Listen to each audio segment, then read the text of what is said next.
ময়লা পরিষ্কার করবেন নি, ময়লা পরিষ্কার ভাইরাল সুমন এসে গেছে, ময়লা পরিষ্কার করবেন নি।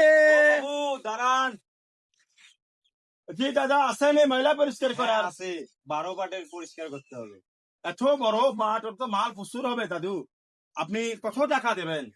আপনি বলে আপনি 100 টাকা দিয়ে 3 পোয়া চাইল দিয়েন দাদু। সব ঠিক আছে, এত টাকা দিতে পারবো না, একটু কমায় নিন। আপনি একটা কাজ করেন, আমাকে 4 কোটি টাকার সাথে 10টা টাকা দিয়ে দেন, আর আপনি হলো 3 পোয়া চাউল দিয়ে দেন দাদু। ঠিক আছে, কেরোসিন তেল কিন্তু আপনাকে দিতে হবে। আচ্ছা আমি দেবো বলা। আপনি আমাকে আপনার কুয়াটা দেখান একটু দাদু। চলেন। চলেন।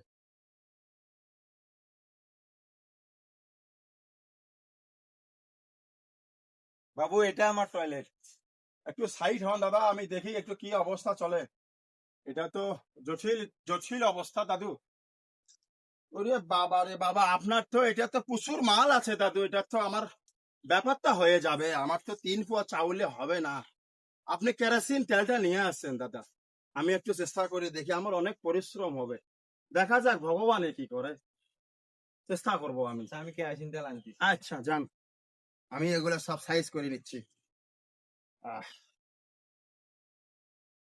এত বড় মাল মানুষ দেয়, বাংলার দেশে এত মাল আছে।